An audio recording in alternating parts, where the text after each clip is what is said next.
Hello, dear learner. In the last few videos, we have seen planning, creating, and delivering effective business communication for the 21st century workspace. In Module 4, we have also discussed the power of visuals and visual design. In this video, we will look into the ethical aspects of visual design from a business point of view. As a business person and as a professional of the 21st century workplace, it is very crucial for us to understand the various ethical issues revolving around business communication. Ethical awareness of business communication issues is a characteristic that employers of 21st century are looking for in potential candidates. But it must also be mentioned that ethics is a relatively unexplored territory within business communication and visual communication. In this video, due to time constraints, we will restrict ourselves to ethical issues as regard to visual design within business communication. As with many other professions, visual communication does not necessarily present us with significant ethical dilemmas.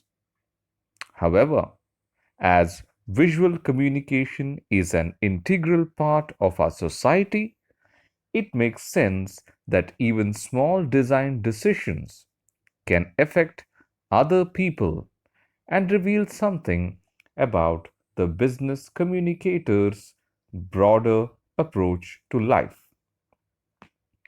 What are some of the ethical considerations we need to take care?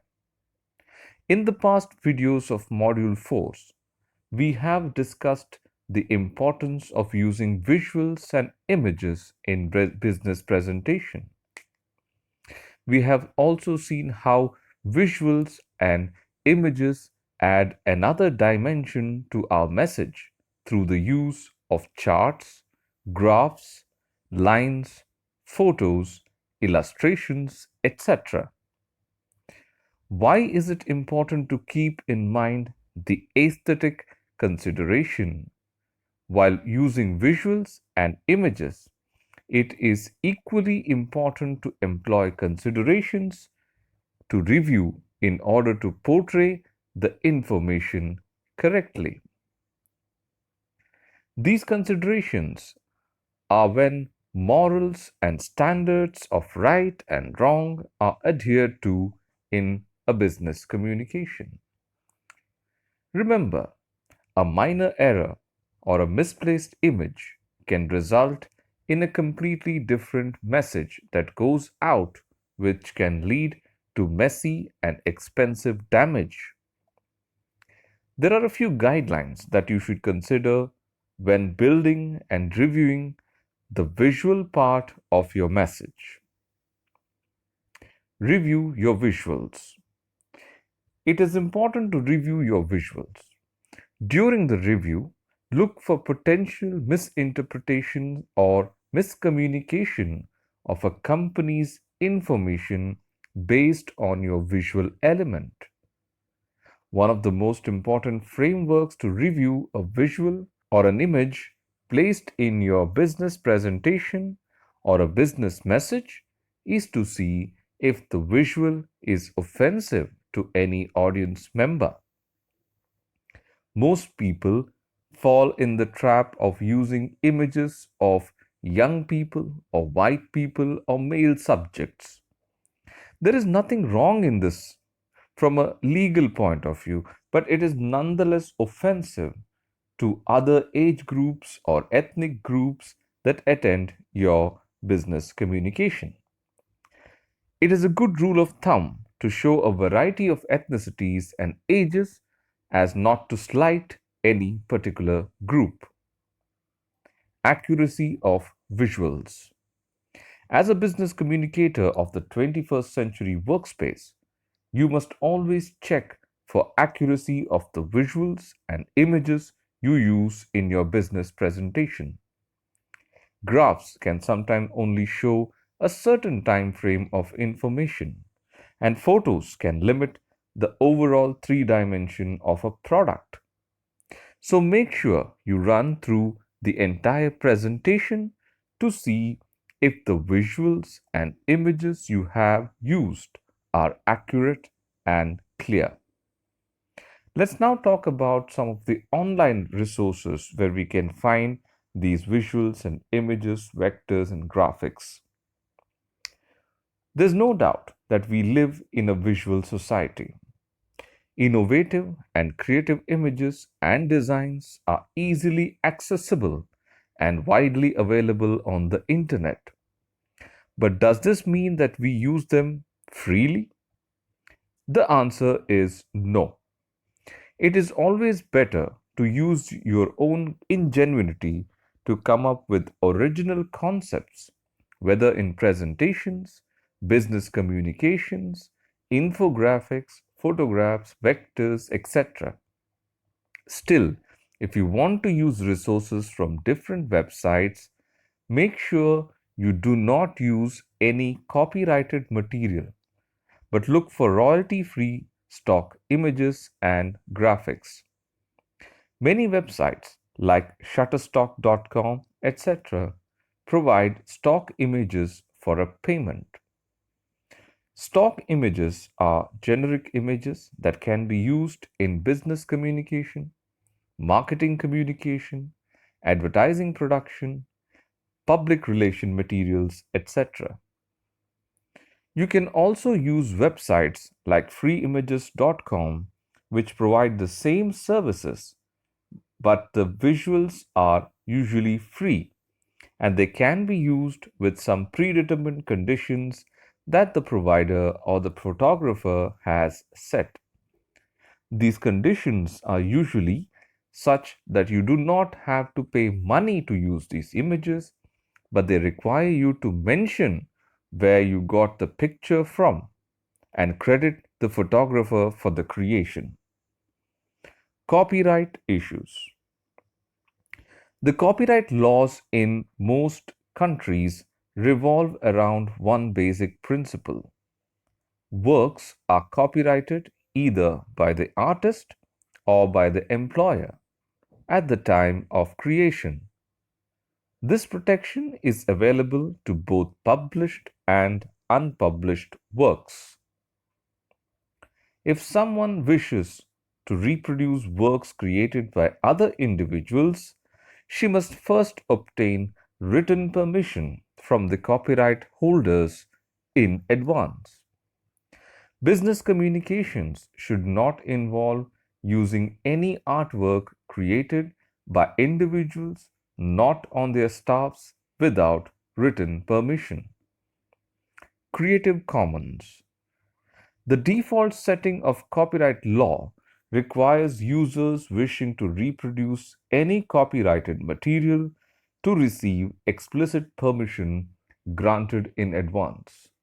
In most countries, these laws were created before the advent of internet.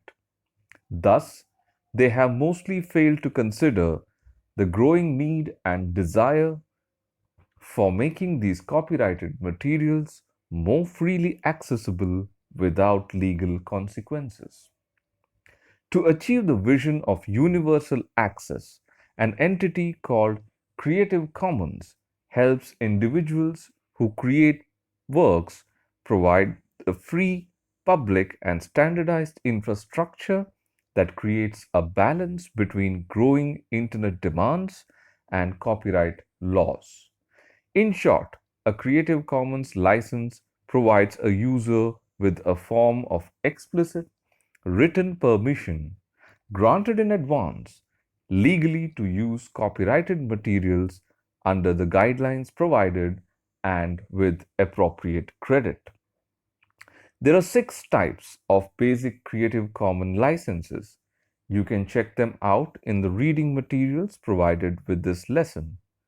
The most lenient of the licenses lets others distribute, remix, tweak, and build upon a work, even commercially, as long as they give credit to the original creation.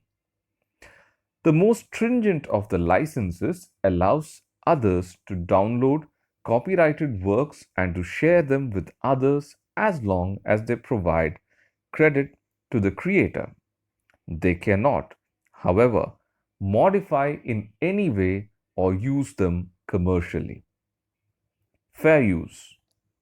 In most countries, the legal framework of copyright does not absolutely prohibit the use of copyrighted work. In fact, a person can use a copyrighted material under certain exceptions. One such exception is the Fair Use Clause. In its most general sense, a fair use is when someone uses copyright material for a limited and transformative purpose. These purposes can include commenting upon, criticizing, or parodying a copyrighted work.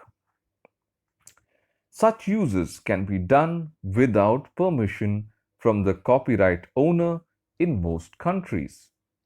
Be sure to check out the extent of fair use in India in the reading material provided. Credit. Whether it is through the use of a Creative Commons license, fair use, or other written permission, everyone should give appropriate credit to the creators of all published work. If you find a photo or a graphic on a photo repository site or search engines like google.com or amazon.com, YouTube, Vimeo, or Flickr, you do not credit these sites. Instead, you must obtain the appropriate permission from the owner of the copyright from where you found it and then give the copyright owner the appropriate credit. Some examples of photo credits, for example, include for staff photo by Ashok Kumar. For submitted photo contributed by Asha Kumari, used with permission, copyright 2013. For photo with Creative Commons license, photo contributed by Ashok Kumar, copyright so and so.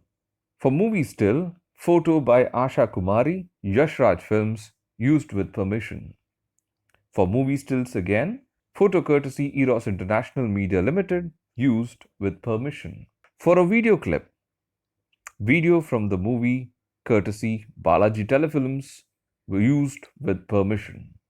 So that's it about ethical issues in visual communication and business communication. This does not mean that we have discussed everything about ethical issues involved in business communication. In fact, we have just scratched the surface of the topic. Be sure to access the reading materials provided along with this lesson. We will see you with more videos and more classes soon. Thank you for watching this video. Happy learning!